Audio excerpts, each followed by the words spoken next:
많이 쓰고 있는데요. 생활정치라는 말이 생겨나고 10여 년 전부터 생겨났습니다. 우리나라에서는. 그전에는 말을 잘 쓰지 않았었는데 한 10여 년 전부터 여러 정치인들이 생활정치라는 말을 쓰기 시작했는데, 사실 이 생활정치라는 말은 우리가 만들었다기보다는 외국에서 먼저 이 말이 만들어졌고요.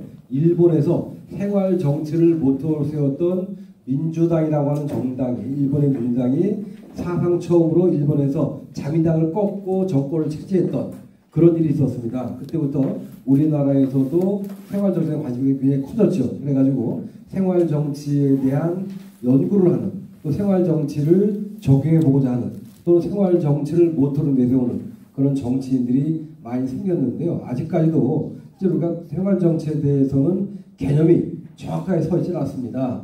예를 들면 제3의 길이라는 말로 유명한 영국의 안토니 기든스라는 학자는 우리들의 삶, 그러니까 우리가 어떻게 살아야 되는가라고 하는 것을 내세우는 것 갖다가 생활정치라고 얘기를 했습니다. 우리가 어떻게 살아야 되는가 하는 문제죠. 이 얘기를 하버머스라고 하는 독일의 학자도 마찬가지 이야기를 했는데요.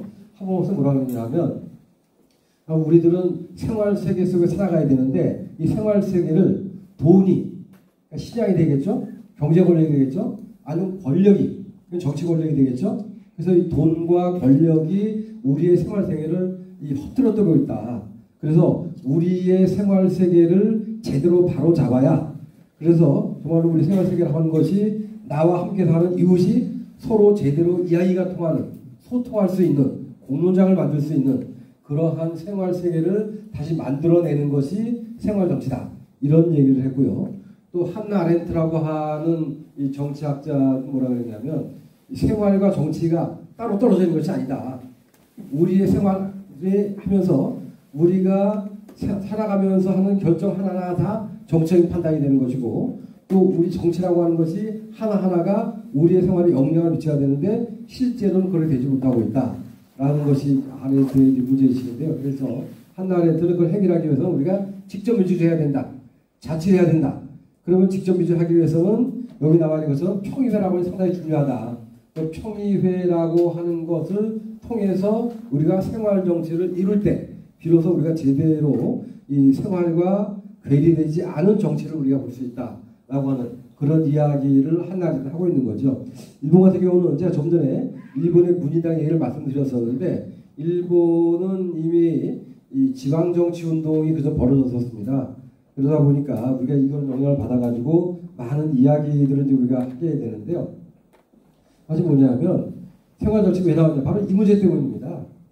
기존의 정치가 제대로 뭐하고 있느냐라고 하는 것이죠. 그 기존에 대한 불만이 있고, 그러다 보니까 이 기존의 정치를 대신할 수 있는 대안이 뭐냐, 이 대안에 대한 관심, 여기에 부응하려는 노력이 바로 생활정치로 나타나게 된 것이죠. 그래서 아니 뭐냐면 우리가 살아가면서 우리가 느끼고 있는, 우리가 겪고 있는 여러 가지 불편한 문제들, 그런 것들을 해결하는 그런 정치가 바로 이 생활정치라고 얘기를 하게 되는 것이죠. 그런데 우리가 생활정치에 대해서 많은 오해들을 갖고 있는데요. 예를 들면 이 지역정치다, 이 얘기는 이제 일본의 생활정치 때문에 이런 오해를 갖게 되는데, 지역정치다라고 하는데 실제로는 그냥 중앙과 떨어진 지역이 아니라 이 중앙의 정치라고 하는 것이 지역의 정치를 받아들여야 된다고 하는, 중앙 정치의 논리에 의해서 지역이 움직이는 것이 아니라 지역 정치의 논리에 따라서 중앙 정치가 움직여 나가는 바로 그러한 것들이 필요하다라고 하게 되는 거죠. 그래서 사회 운동과 지역 운동을 묶어 나가는 정치를 갖다가 우리가 얘기를 해야 되는데, 이걸 잘못하게 되면 많은 사람들이 오해를 하게 되는 것이, 오히려 중앙 정치와 이 지역 정치의 연계를 강화하는 것, 이것이 바로 생활 정치가 되는 것이죠. 또 많은 분들이 이런 얘기를 합니다. 결국 생활 정치라고 하는 것은 탈정치라는 것이 아닌가. 근데 탈정치는 아닙니다. 탈정치라는 오해를 받게 되는데, 또 뭐냐면 오히려 이 사회운동이 운동만으로 해결할 수 없는 것을 정당과 함께 손을 잡고 할 수 있는 그런 것들이기 때문에 오해가 되는 거고, 또 많은 분들은 여성 정치 아니야? 페미니즘 아니냐라고 얘기를 하는데, 근데 이것은 뭐 보편적인 경향이 아니죠. 더군다나 이게 여성 문제뿐만 아니라 환경 문제라든가 평화 문제라든가 하는 이런 것들이 생활 정치의 중요한 영역이 되는 것이기 때문에 사실은 이런 것들에 우리가 오해를 하면 안 되는 것이죠. 특히 이 중도식용의 탈이념적 미시정치다 이런 오해가 있게 되는데요. 실제로 그렇지 않습니다. 예를 들면 민생과 복지 문제 다 이게 진보적입니다. 예를 들면 최근에 코로나19 때문에 급격히 우리 사회에서 논의가 됐던 또 갑자기 실천이 됐던 기본소득이라고 하는 거 있죠. 지역에 따라서 뭐 이 재난소득, 재난지원금, 긴급생활지원금 여러 가지 형태로 나타나지만 이런 것들을 추구하는 게 생활정치입니다. 그러니까 생활정치는 탈이념적이 아니라 오히려 기존의 정치가 하지 못했던 새로운 가치들 그런 것들을 수착하려고 하는 것 그런 것들이 바로 이 생활정치다 이렇게 얘기를 할 수 있게 되는 것이죠. 왜 이게 나오게 되냐면요. 사실은 우리는 그냥 얼굴을 갖고 있습니다. 우리는 무언가 생산하는 생산자이면서 동시에 남들이 만들어놓은 물건을 소비하는 소비자가 되죠. 세금을 낼 때는 납세자입니다. 투표를 할 때는 주권자입니다. 또는 일을 하지 못하면 취직자가 되는 거죠. 뭐 이런 식으로 우리가 국민이라고 하지만 국민들은 다양한 형태로 하게 되기 때문에 예를 들면 내가 생산자일 때 나의 입장, 소비자일 때 나의 요구, 또는 실직자일 때 내가 가장 조심히 원하는 것 서로 다 각기 다르죠. 이런 것들을 제대로 끌어안고 문제를 해결해 주는 것이 생활정치다라고 하게 되는 거죠. 그래서 말하자면 그래서 제가 이름을 붙여봤는데요. 생활정치는 가계부 정치다. 그래서 누가 되든지 간에 우리가 생산자건 소비자건 납세자건 유권자건 또 주민이건 간에 우리들이 생각하는 가장 기본적인 문제 또 내가 지금 가장 큰 고통을 겪고 있는 문제 바로 그러한 문제들을 해결하기 위해서 주체적으로 참여하는 것이 생활정치다라고 볼 수가 있는 것이죠. 말하자면 이것은 먹거리의 정치가 되고 삶의 정치가 되는 것이죠. 그래서 여기 보면 생활정치에서 많이 다루는 주제가 이런 주제들입니다. 포용 문제, 학교 급식 문제, 성폭력 문제, 환경 문제, 환경복지 문제, 아토피 문제 이런 것들. 과거 정치인들이요. 아토피 문제 아무도 공약을 안 내세웠습니다. 지금은 이 문제 상당히 심각한 문제입니다.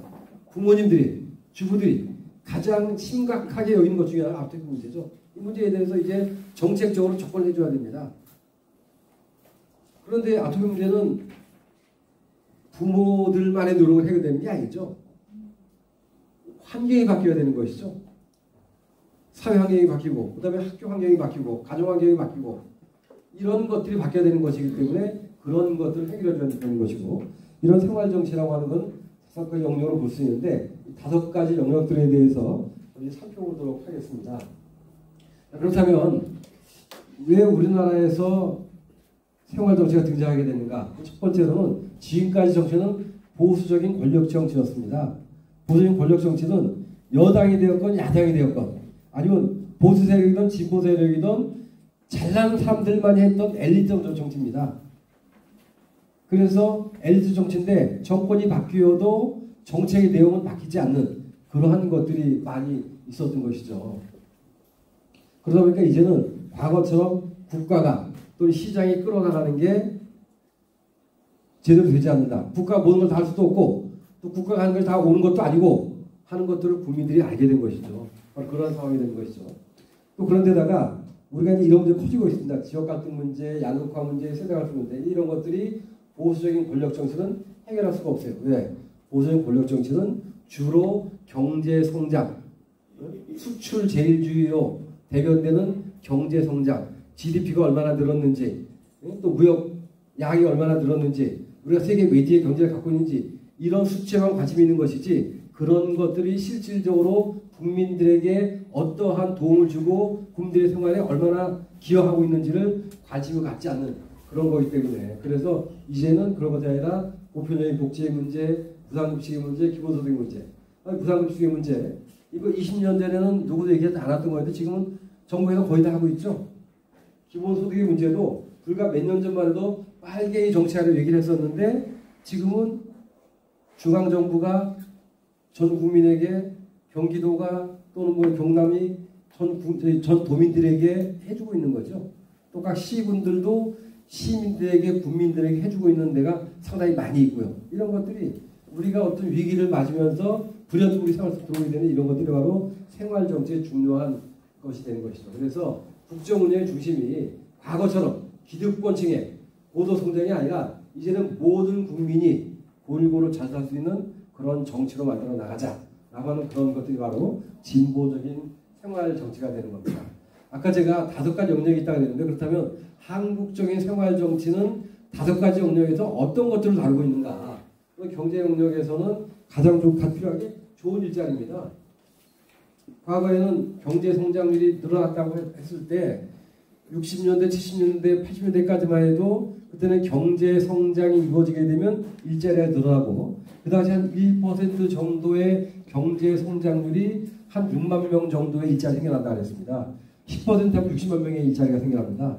5%씩 10년 하게 되면 엄청나게 많은 일자리가 늘어나는 거죠. 근데 지금은 고용 없는 성장입니다.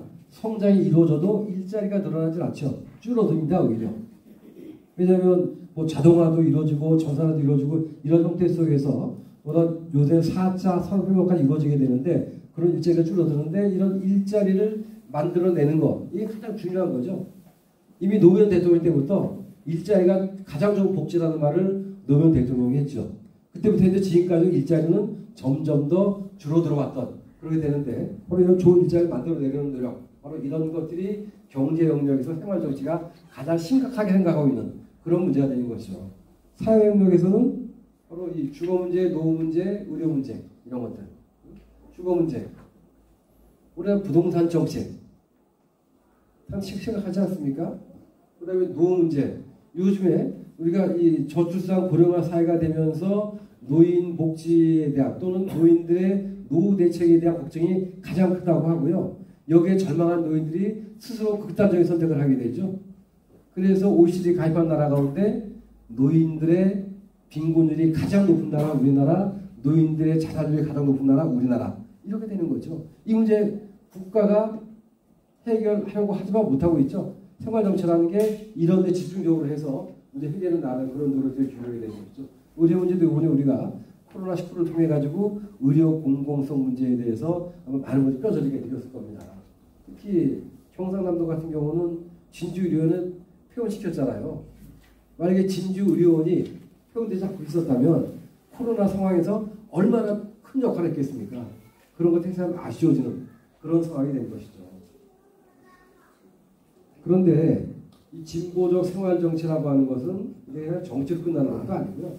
우리들의 생활 속에서 이루어져야 되는 것이고 이런 것들이 이루어지도록 여기에 대해서 관심 있는 분들이 이걸 많은 노력을 기울여야 됩니다. 그러니까 말하는 생활정치라고 하는 것은 이론도 아니고 이거는 그냥 우리의 정치 속에서 우리의 운동 속에서 우리의 생활 속에서 이런 것들이 이루어져야 되는 것이죠. 그러다 보면 많은 분들이 생활적 비판하는 분들이 이런 얘기를 합니다. 그거 포퓰리즘 맞아? 기본소득도 마찬가지죠. 포퓰리즘. 무상급식도 과거에 그렇게 얘기를 했습니다. 그런 것도 무상급식이 되면서 또 기본소득이 이 실현이 되면서 얼마나 많은 변화가 이루어지고 있습니까?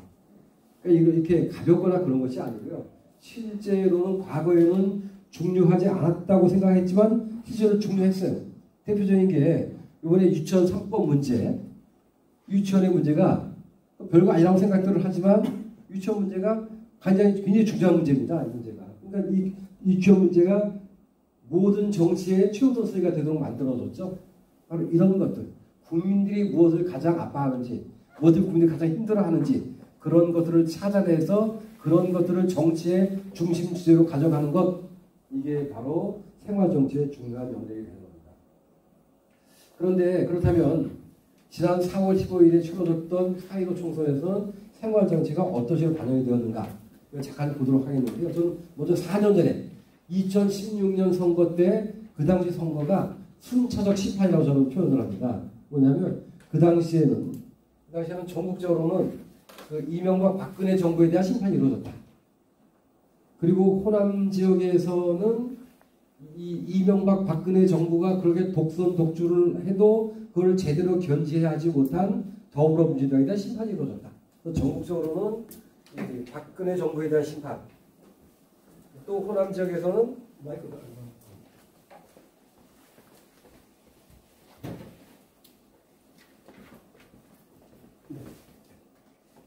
또 호남 지역에서는 그 민주당에 대한 심판 이런 것들이 이루어졌죠. 그런데 전 이번 선거에서는 그렇게 전국적으로 심판 이루어져도 불구하고 정신을 차리지 못한 보수 세력에 대한 국민의 심판이 또다시 이루어진 게 이번 선거가 아니었나라는 그렇게 됩니다. 그런데 제가 이렇게 이 선거 끝나고 나서요, 여러 전문가들이 텔레비전 나와서 종편 나와서 해설하는 걸 보니까 이번 선거는 코로나 선거다 라는 얘기를 많이 합니다. 또 마스크 선거다 그런 얘기를 많이 합니다. 그런데 저는 코로나19가 여당을 도왔다 생각하지 않습니다. 미통당이 막말로 잡아냈다 생각하지 않습니다. 또 국민들이 안정을 선택했다는 이런 표현도 나오는데요. 그건 뭐냐면 이 대개 보면 과거에 현 정부를 지지하는 거는 안정에 대한 선호가 많은 거고, 그 다음에 뭔가 변화를 바라는 사람은 야당을 지지한다는 이런 과거의 프레임이 있었는데 이번엔 그런 프레임이 아니었다고 생각이 됩니다. 왜냐하면 저는 가장 지금 정치하는 뭐죠? 국민들이 자작해 주는 게 가장 중요한 겁니다. 4.15 선거가 치러지는 국면에서 국민을 가장 힘들게 했던 게 뭐죠? 코로나19입니다. 코로나19에 대해서 어떻게 대처를 했는가? 여기에 대해 가지고 국민들이 제대로 평가를 하고 심판을 하는 것이죠. 거기에 대해서. 예를 들면 날마다 하루도 빠짐없이 코로나 대책을 열어가지고 거기에 대해서 대책들을 내세우고, 총리가 취임하자마자 바로 대구에 와서 거기서 국민을 주재하면서 날마다 거기 있고, 마스크 문제가 불거지게 되니까 총리가 마스크 테이프를 뿌려가지고 모든 국민들에게 마스크 공급이 돌아갈 수 있도록 사회주의라는 욕을 먹어가면서까지 배급제를 실시해서 지금 마스크 문제가 안정이 됐잖아요. 바로 이런 것들, 그런 것들 때문에 이 국민들이 코로나19를 대응해 나가는 걸 보니까 잘하는구나 라고 판단했던 것이지, 저는 코로나19 때문에 민심이 바뀐 건 아니다. 코로나19에 대해서 어떤 태도를 보이냐, 이걸 가지고 국민들이 심판을 하게 된 것이죠. 그런데 어떻게 됐죠? 이 보수 쪽에서는 제노포비아, 과거에 이 레드 컨퍼런스, 북한 문제를 가지고 계속 이렇게 공격을 했던 것처럼 이 진보 세력을, 그리고 이번에는 중국 때문에, 우한 폐렴 때문에 국민들이 다투게 생겼다라고 했는데, 이런 것들이 국민들이 볼 때는 정부와 여당은 열심히 노력하고 있는데 야당은 거기에 도와주지 않고 발목만 잡고 있구나 라는 인식을 가졌기 때문에 국민들이 그렇게 심판한 것이 아닌가 라는 그런 생각이 됩니다. 또 그런 과정에서 물론 이런 것도 있죠. 왜냐하면 재난소득 논의, 실제로 우리가 그동안은 이것이 빨갱이 정책이라 그래가지고 말하는 곳조차도 꺼려졌던 그런 것들인데, 이번 선거를 통해서 물론 코로나19 때문이지만 또 선거 때 문제가 불거졌고, 또 그 과정에서 이 기본소득을 지급하기로 결정을 했고, 또 지급 시기를 놓고 또 논란이 있었고, 이런 많은 문제들이 있었는데, 어쨌든 이렇게 우리가 그동안 생각지 못했던 영역이 늘어났다. 이게 바로 생활 정치의 영역이 늘어난 것이다. 이렇게 볼 수가 있을 겁니다. 코로나19를 대응하는 전략을 보게 되면 크게 세 가지 전략이 있죠. 일단 스웨덴 같은 경우는, 스웨덴은 가장 복지가 발달되는 선진국이라고 하죠. 스웨덴은 집단 면역 전략, 또 국민의 일정 부분이 걸려서 면역 생기게 되면 이제는 사회적으로도 그 방역체가 이루어진다고 하는, 근데 집단 면역 전략의 스웨덴이 실패한 것으로 드러나고 있습니다. 또 거기에다가 봉쇄 전략, 대표적인 게 중국이죠. 실패했습니다. 지금은 이제 어느 정도 자리 잡아나가고 있지만, 어쨌든 중국이 이 유럽이나 미국이 저렇게 번지기 전에는 엄청나게 많은 숫자가 있었잖아요. 그런데 우리나라 같은 경우는 봉쇄하지 않고 확진자 동선 공개를 하고, 그 다음에 사회적 거리 두기를 하고, 뭐 이런 식으로 해가지고 말하자면 민주적이고 투명한 방식으로 바이러스 확산을 막아냈죠. 심지어 우리는 그런 속에서 총선도 치렀고요. 총선을 치른 과정에서 총선을 통해서 확산이 이루어지지 않았습니다. 지금 전 세계적으로요, 선거를 영위한 나라도 굉장히 많습니다.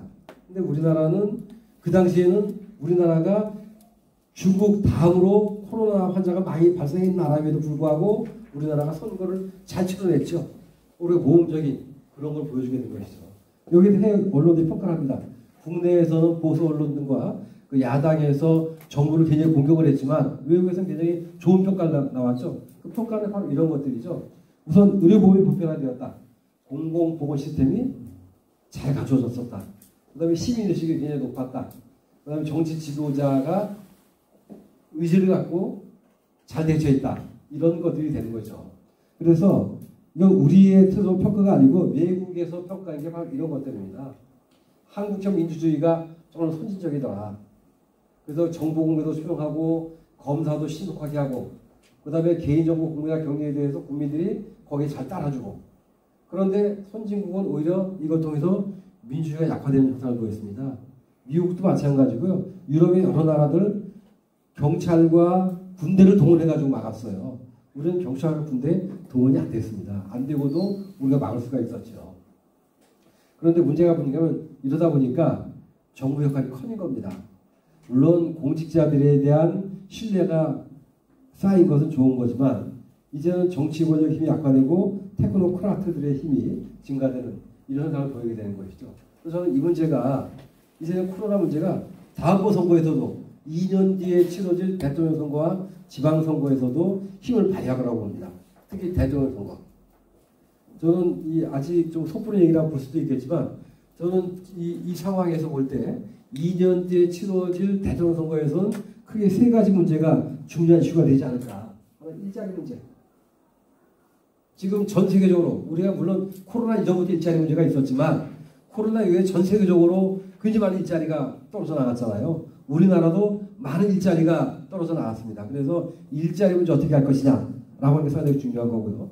두 번째로는 안전의 문제. 이제 국민의 생명을 어떻게 지켜주느냐. 안전의 문제 생각되고요. 그 다음에 특이한 거는 공정의 문제인데 공정의 문제는 우리나라만의 현상이라고 볼 수도 있는데요. 특히 우리나라의 젊은 세대를 중심으로 해가지고 공정에 대한 요구가 상당히 강하죠. 그래서 특권과 차별을 해소하라 라고 하는 이런 욕구. 조국 사태에서도 그런 것들이 드러났었고요. 그래서 이런 것들이 있기 때문에 저는 다음번 선거에서 일자리 문제, 안전 문제, 공정 문제 이런 것들이 상당히 중요한 키워드가 되지 않을까. 특히 일자리 안전의 문제는 이번에 코로나를 통해 가지고 더욱더 강화된 그런 거라고 볼 수가 있겠죠. 그러다 보니까 이 기본소득 같은 것도 사실 우리가 받아들일 수밖에 없었던 어찌 보면 이것이 언제 이루어질지 모르는 거였어요. 이걸 받아들였죠. 그런데 앞으로는 이것이 이제 더욱더 필요합니다. 왜냐하면 4차 산업혁명이 진행 중인데 그러면 4차 산업혁명이 ICT라든가 이런 게 진행이 되면 일자리가 줄어들 수밖에 없는데 이런 상황 속에서 어떻게 해야 되느냐. 결국은 기본소득으로 갈 수밖에 없다. 근데 그걸 우리가 논란을 많이 거쳐야 되는데 논란을 거치기 전에 문제가 제기되고 바로 코로나 때문에 이것이 실천이 되므로서 우리는 논란의 과정을 생략을 하고 이렇게 재난소득, 기본소득을 준 것이 효과가 있느냐 없느냐를 판단해가지고 효과가 있다고 판단이 되면 빠르게 진행이 될 수 있고요. 효과가 그다지 크지 않았다 그러면 논쟁이 날 수도 있는데 이미 이것이 진행이 됐기 때문에 저는 굉장히 빠르게 정착이 될 거라고 생각을 합니다. 문제는 뭐냐면 이런 것들이 우리가 얘기한 생활정치에 긍정적으로 작용할 것인가 부정적으로 작용할 것인가 이런 걸 고민을 해야 되는 것이죠. 많은 사람들이 얘기를 합니다. 뉴노멀 어떤 상황이 예기치 않은 상황이 들이닥쳤을 때 그 상황에 맞춰가지고 뭔가 새로운 규칙이 만들어지는 걸 우리가 뉴노멀이라고 하는데 코로나 시대의 뉴노멀은 무엇인가? 이제는 이 전염병이 생기면 지구가 되었기 때문에 지금도 전 세계에서 183나라에서 코로나가 발생을 했습니다. 아직 발생하지 않은 나라도 있지만 또 통영처럼 발생하지 않은 지역도 있지만 그러니까 이제 한번 이렇게 감염병이 생기게 되면 전 세계로 퍼져나가게 됩니다. 퍼져나가게 되는데 그런데 이제는 그렇게 그것이 비정상이 아니라 이제는 병이 생기면 이게 우리나라에도 다른 나라에도 저 나라에도 저 나라에도 다 갈 거라고 하는 것이 정상이 돼버린. 그럼 이제는 우리는 여기에 대해서 병이 탁 터졌을 때 새로운 병이 WHO에 보고가 되면 그 병이 그 전염병이 감염병이 우리에게도 올 것이다. 이걸 어떻게 대처할 것인가? 우리가 발빠르게 준비하지 않으면 지금의 미국 같은, 지금의 일본 같은, 지금의 이태리나 독일 같은 그런 양상들이 벌어질 수가 있게 되는 것이죠. 물론 이거는 이제 처음에 의학적 사건이지만요. 이것이 저대로 확산되면서 이제는 정치적으로도 경제적으로도 사회적으로도 굉장히 심각한 문제가 된 것이죠. 코로나 경제. 코로나 때문에 경제가 굉장히 어느 시민이 그랬잖아요. 거지 같다고. 막 그렇게 돼버렸잖아요. 그렇게 되는 거죠. 그런데 이거 우리가 처음 나는 위기는 아닙니다. 우리는 이미 한 번 겪었어요. 언제? 97년에 IMF 때 겪었고요. 그때 IMF 때 겪었던 위기는 우리나라를 비롯해서 동남아의 몇 나라가 겪었는데요. 2008년의 금융위기는 우리나라를 비롯해서 미국과 유럽에서는 다 같이 겪었습니다. 그런데 이번에 코로나는 전 세계가 다 같이 겪고 있는 거죠. 그러니까 새로운 이 이중적인 노멀이 되는 것이죠. 금융위기 때는 경제적 불확실성, 이번에는 이 사회적 위험의 불확실성, 이런 것이 나타나게 되는 것이죠. 그런데다가 이것이 이제 공포사회로 바뀌어가게 되는데, 여기는 가짜뉴스라는 게 역할을 했죠. 가짜뉴스가. 예를 들면 뭐 지금은 많이 이제 잡잡해졌는데, 그래가지고 뭐 어떻게 하면 이게 해결된다더라 뭐 이런 식의. 그래서 어느 교회에서는 이 신도들의 목에다가 이렇게 소금물을 뿌려줬는데 그게 오히려 집단 감염을 시키는 이런 일이 벌어졌었잖아요. 그래서 이런 의학적 공포가 경제적 공포로 옮겨가게 되는, 그러게 되는 것이죠. 그런 속에서, 그런데다가 이제는 국제관계도 바뀌어가게 됩니다. 우리가 그동안요, 우리가 믿고 있던 건 뭐죠? 미국이 세계에서 가장 잘 사는 나라, 미국의 가장 헌신적인 나라, 그게 깨졌습니다. 미국이 현재 세계에서 가장 많은 환자 발생을 했고요, 가장 많은 사람이 죽어나갔고, 가장 대처를 못하고 있는 나라가 미국입니다. UN 아무 역할도 못했어요. WHO도 제대로 구실을 못했고요. 유럽도 마찬가지고요. 오히려 우리나라가 초기에는 고전했지만 지금 우리나라가 전 세계에서 한국이 모범적인 케이스로 한국을 배워야 된다, 한국을 따라야 된다, 한국식으로 해야 된다, 이렇게 되고 있잖아요. 그런데다가 마스크를 통해서 국제적 갈등이 벌어졌죠. 마치 제국주의 시대처럼 마스크를 놓고서 싸우는 거죠, 여러 나라들이. 그런데 사실은 아까도 말씀드린 것처럼 이제는 어느 한 지역에서 이런 병이 발생을 하면 그 나라의 불행이 아니고 전 세계로 퍼져나가게 됩니다. 국제인 연대가 필요합니다. 근데 지금 우리 연대가 깨졌어요. 지금 그럴 수밖에 없죠. 왜냐하면 각 나라들이 미처 준비하지 못한 상황에서 사태가 악화되다 보니까 이제는 각자 자기 나라를 위주로 하게 됩니다. 그런데 이제 어느 정도 코로나 사태가 진정이 되면 이제 세계 각국에서 모여가지고 이런 문제가 또다시 나타날 것이다. 그러면 그때 우리가 어떻게 해야 되느냐라는 고민을 하게 돼서 지금과는 다른 새로운 국제 질서를 만들어 나가야 되는 그런 것들이 필요하다고 봅니다. 그런데 그 과정에서 우리가 가져야 될 안보의 기능은, 과거의 안보는 군사 안보였죠. 지금도 그렇지 않습니다. 식량 안보, 에너지 안보, 환경 안보, 보건 안보, 이런 것이 상당히 중요해진 것이죠. 그래서 과거에도 집단 감염병이 있었어요. 사스라든지 메르스라든지. 근데 그 당시에는 그게 공공보건의 의용적이었지만 지금은 어떻게 되죠? 코로나는 경제도 지금 세계 경제를 흔들거리게 하고 있잖아요. 세계 경제를. 그래서 코로나19가 이 팬데믹으로 확산이 되면서 국가 안보와 지구사회 경계를 무너뜨렸죠. 그래서 이제는 아무리 예를 들면 우리나라가요 성공적으로 방역을 했다 해도 다른 나라들에서 방역 못하면 우리 국민들이 해외로 못 나갑니다. 우리 가고 싶어도 예를 들면 일본에 내가 일하러 가야 돼, 돈 벌러 가야 돼. 근데 일본이 저기서 해결되지 않으면 못 가는 거죠. 중국 해결되지 않으면 우리가 못 가는 거죠. 그러니까 우리만 해결돼서는 안 되는 거예요. 전 세계가 다 같이 해결해야지. 그래서 지구촌 안보 차원에서 이 문제를 다뤄야 되는 것이죠. 그러니까 이 미국처럼 일방주의, 우선주의 이렇게 해서는 해법을 찾지 못하는 것이죠. 그래서 저는 알리바바를 만든 마윈이 상당히 중요한 교훈을 줬다고 생각을 해요. 마윈이 우리나라에 100만 장의 마스크를 보내고 일본에 100만 장의 마스크를 보냈는데요. 한국에는 일본제 마스크를 보냈고요. 일본에는 한국산 마스크를 보냈습니다. 그래서 그게 마윈이 그냥 도와주면서 국제 간의 협력을 강조한 것이 아닐까. 중국인이 일본을 도와주면서 한국산 마스크를 보내고 중국인이 한국을 도와주면서 일본산 마스크를 보냈고 바로 그런 것들이 마윈이 이렇다라고 얘기는 하지 않았지만 결국 이것이 국제적인 네트워크 또 새로운 국제적인 연대 글로벌 연대 이런 것들에 대한 암시가 아니었을까 이렇게 해석할 수 있는 면이 저는 있다고 생각하고 있습니다. 이거 안 오면 좋겠는데요. 이건 뭐 올 수밖에 없는 거죠. 왜냐하면 이제는 열대의 파이가 되고 기후변화가 일어나고 또 산업화가 일어나고 이런 상황 속에서 오게 되는데 문제는 뭐냐면 이게 언제 올지 알면 우리가 대비할 수 있는데 내년에 올지 아니면 올해 12월 달에 많은 사람들이 얘기한 것처럼 올해 11월 달 12월 달에 2차로 또 유행을 하게 될지 아니면 이게 5년 뒤고 10년 뒤에 올지 아니면 이게 다음에 올 때는 어떤 형태로 또 다른 변종이 나타날지 모르는 그런 상황이기 때문에 더욱더 불안한 이런 상황이 되는 것이죠. 이런 상황이기 때문에 이제는 우리 국민들 개개인이 이제는 위험 판단 능력을 가져야 됩니다. 그 위험을 정확히 알고 예를 들면 이번에 이태원에서 이태원 클럽발 감염이 있었잖아요. 집단 감염이 있었는데 이런 게 없었기 때문이죠. 그 클럽에 모였던 사람들이 이런 위험 판단 능력이 없었습니다. 그래서 이제는 우리가 이 미디어 리터러시가 필요하다. 즉 여러 가지 정보가 있을 때 여기서 가짜 정보를 골라내고 정말로 도움이 되는 정보를 찾아낼 수 있는 이런 것들을 우리가 고민해야 될 시점이 된 것이 아닌가 하는 그런 생각이 듭니다. 또 우리가 코로나19 때문에 우리의 라이프 스타일이 바뀌어집니다. 예를 들면 비대면성이 강해지는 것이죠. 사회적 거리두기라는 이름으로 진행되고 있는데요.